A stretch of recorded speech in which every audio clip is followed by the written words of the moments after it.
Hello, good morning everyone. It's a Holy Friday today. Ang gusto ko lamang pong ma-share sa inyo ay kailangan po tayong magmuni-muni, examine ourselves, and kailangan tayong humingi ng tawad sa Panginoong Diyos na makapangyarihan sa lahat sa ating mga kasalanan. Sapagkat tayo ay sa araw-araw nating buhay dito, hindi po nating masasabi na wala po tayong kasalanan. Meron po tayong kasalanan na namana po natin sa noong unang panahon.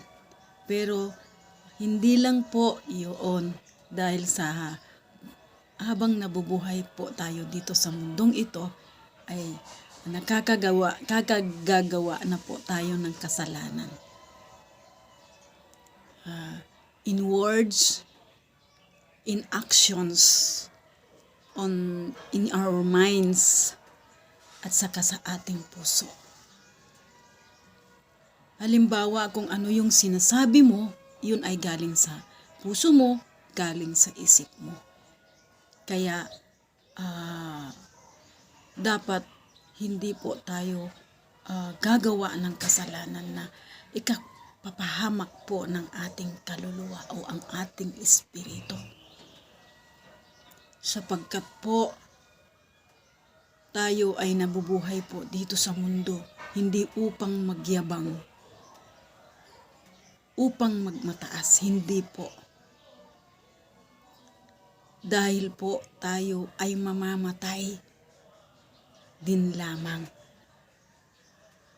So ang dapat nating gawin ay gumawa ng maganda dito sa mundo. Hindi para magmataas. Dapat magpakumbaba tayo. Magpapasalamat tayo sa Diyos dahil binuhay tayo sa mundong ito.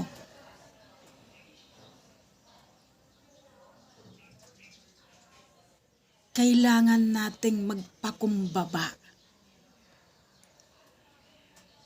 Tayo ay nag-aral, meron po tayong profession, meron tayong natapos. Ang profession natin po ay hindi po natin gagamitin upang magmataas. Yun po ay gamitin natin sa ikabubuhay natin dito sa mundo. Katulad ng pagkain natin. Kung may nangangailangan, magbigay tayo. Sa pamilya natin, hindi lang sa pamilya natin, sa ibang tao. Kasi yun, yung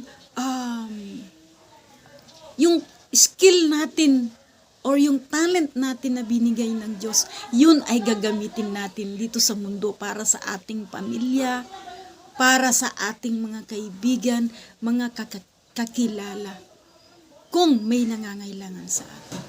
At huwag po tayong magdamot. Ako po ay nagpapasalamat sa lahat ng mga tumulong sa akin mula nung ako'y bata pa lamang hanggang ngayon po. Mayroon po isang tao na hanggang ngayon pinapasalamatan ko. Yun siya po ang instrumento ng Diyos upang tumulong sa akin. Hanggang ngayon hindi ko po makakalimutan. Dahil nung bata ako, pumupunta po ako sa simbahan, wala po akong pamasahe. Pero siya po ang gumagawa ng paraan para papasok lang ako sa simbahan. Kaya yun po ang aking pinapasalamatan dahil siya po ang binigay ng Diyos para sa akin. Dapat po tayong magpasalamat sa lahat ng mga tumulong sa atin.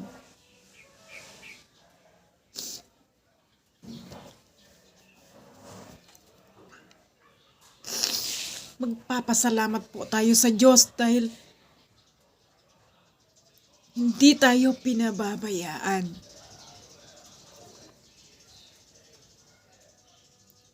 Humihingi ako ng tawad sa Diyos sapagkat marami akong kasalanan. Madami po akong kasalanan. Kung gagawa po ako ng masama, saan po ako mapupunta? Sa masama din po. Yun po ang iniisip ko. Kung gagawa ako ng masama, sa masama din ako pupunta. Kung gagawa ako ng maganda, doon pa rin ako pupunta sa maganda, di ba? Kaya mag-isip-isip na po tayo. Hindi po para sa akin, para sa atin lahat po. Ako po ay isang makasalanan din na katulad. Ako rin po ay makasalanan.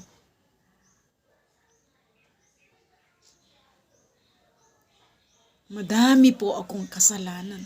Madami. Hindi ko po mabibilang. Pinagpapatawad ko po sa ating Panginoong Diyos na mapatawad ako sa aking mga kasalanan. Ang lahat ng bagay na nakikita natin sa mundong ito, panandalian lamang yan. Panandalian lamang po yan. Pero yung gumawa ka ng maganda para sa iyong sarili at para sa iyong mga kapwa-tao, hindi po natin maaabot yung pagpapasalamat nila sa atin. Sapagkat level up yung pagpapasalamat nila sa atin pag gumawa po tayo ng maganda para sa kanila. At ang Diyos ang magbibigay sa iyo ng gantimpala kapag ginawa mo yun. Ngayon lang ako nakakapagsalita ng ganito sapagkat real talk lamang po tayo. Kapag tayo'y namatay, hindi po natin madadala lahat mga gamit natin, lahat ng mga gadget natin, hindi po natin madadala.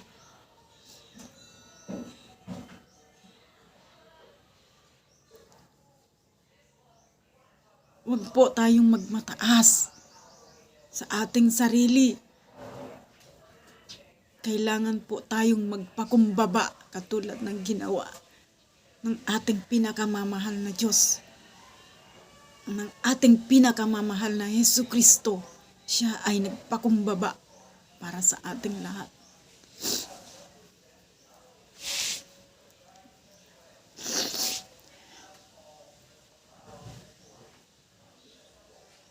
Kaya sa araw na pong ito,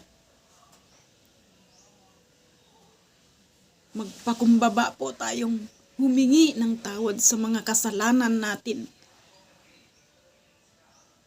Sapagkat ang Diyos ay napakadakila. Nasa Kanya na po lahat ng kagandahan. Ang liwanag po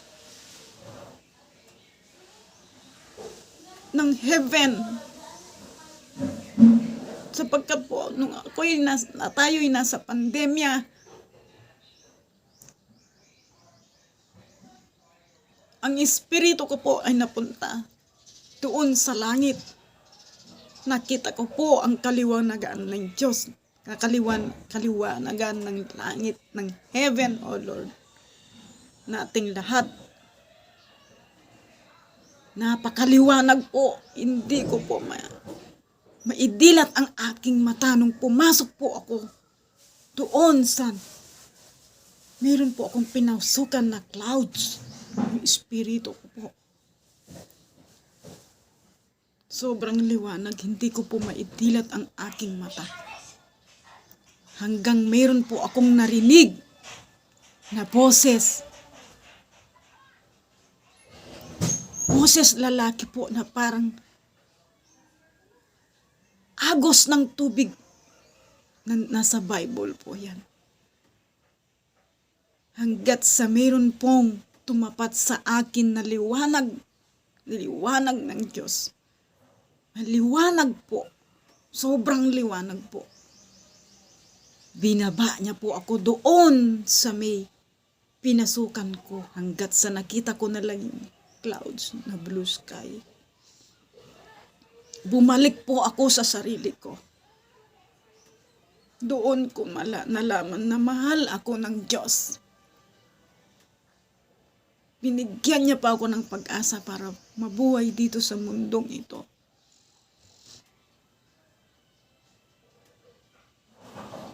Para kasama ko pa ang aking pamilya. Dahil yun po lagi ang aking dinadasal na gusto ko pang makasama ang aking pamilya hanggang sa tumanda ako. Lalo na yung anak ko, ang aking asawa at ang aking pamilya.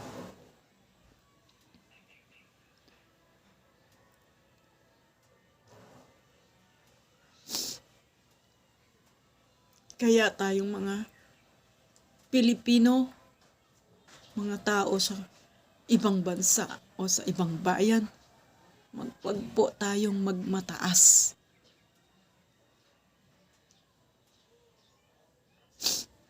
Magpakumbaba po tayong lahat. Dahil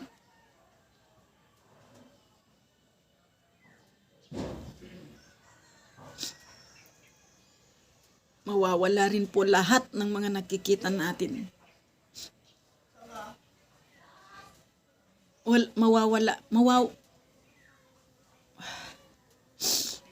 Mawawala rin po tayo dito sa mundong ito. Dapat gumawa tayo ng maganda para pagdating ng panahon na nandun na tayo at kinuha na tayo, maganda yung puntahan natin.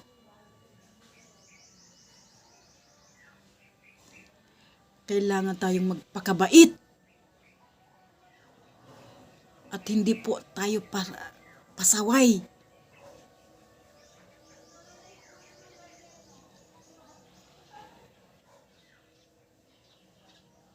Huwag po tayong magalit ng sobra-sobra. Ako, nagagalit din ako ng sobra-sobra. Pero mihingi ako ng tawad sa Diyos. Mihingi ako ng tawad sa Diyos.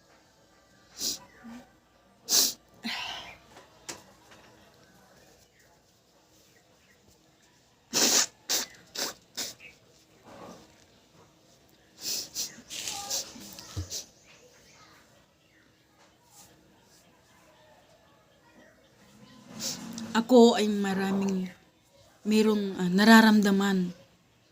Pero pinapasa Diyos ko na lang. Dahil alam kong hindi niya ako pababayaan.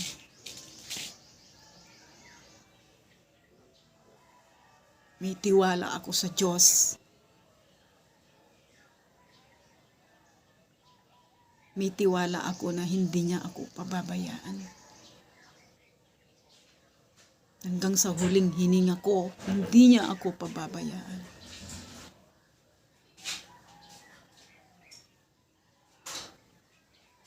Kaya tayong mga Pilipino, mga ibang bansa, bumalik tayo sa Diyos. Magbalik po tayo sa Diyos. Dahil siya lamang po ang totoo.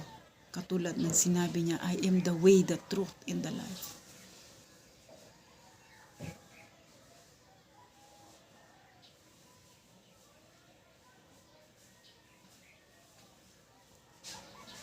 Yun lamang po ang aking mga isi-share sa inyo. Salamat po sa panonood sa akin.